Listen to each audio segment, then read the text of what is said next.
must be able to massively invest and aggressively invest in huge.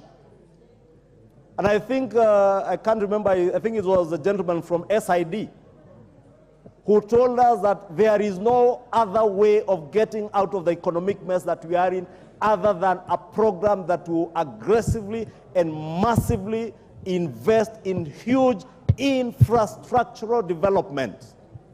What greater opportunity, Honorable Speaker, than this housing agenda to raise money through the housing levy and through the housing fund to massively invest in infrastructural investments that will not only create an opportunity for millions of Kenyans to have affordable homes.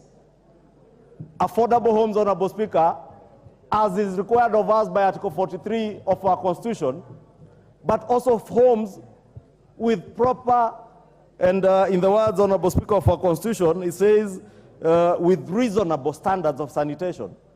Reasonable standards of sanitation, Honorable Speaker, is what is happening in these projects, Honorable Speaker, at least even under the social housing.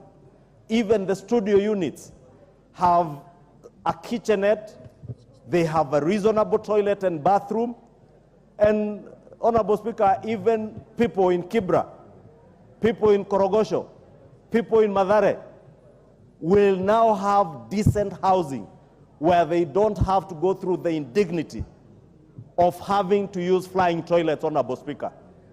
We will give them dignified settlements where they can live as human beings. Honorable Speaker, not just people in our slum areas, even officers like our policemen and women. And I have had critics of this bill, Honorable Speaker, asking why we're not building houses for our police. And I see many, even members of parliament, Honorable Speaker, speaking on TV stations and asking why are we not building houses for our policemen and women. And Honorable Speaker, we are the same people in this house who changed policy on how we provide housing for our policemen and women.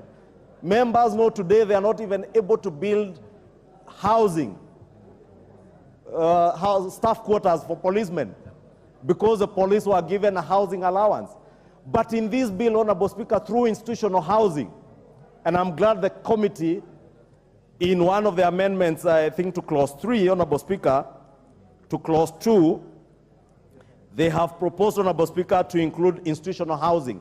And institutional housing, Honorable Speaker, now will come to cater for a very special category of Kenyans. Students, Honorable Speaker, in our public universities. I saw, I think it's the Vice Chancellor of Technical University of Nairobi. Is it called Technical University of Nairobi? Former Kenya Technical,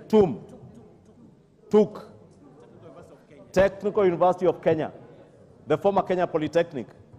The Vice Chancellor, when speaking to the committee, was speaking to the horrible quarters that students are having to go through. And these students, Honorable Speaker, are our own sons and daughters who come from our villages, our own constituents, who come probably from very decent homes. But a student from Siaya, for instance, who has no other relative in Nairobi, is admitted to the Technical University of Kenya and has no other source of accommodation other than going to get some shack on a road reserve in South B, Honorable Speaker, with no sanitation at all. That student will not even have the dignity to live in a good city like Nairobi, and even will not be able to perform well in school. Whereas my child and your child, Honorable Junet, they will be able to move from our houses in Lavington and Karen and be able to commute every day.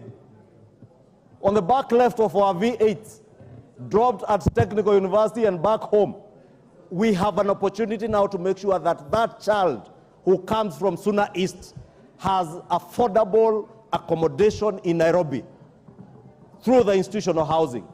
We must give an opportunity. Honorable Speaker, Honorable Junet says he lives in South B, not in Lavington. And he knows I know him, and he knows me. Honorable Speaker, I was speaking to not Honorable Junet, but to that Suna East constituent, who will come from Suna East, have an opportunity through institutional housing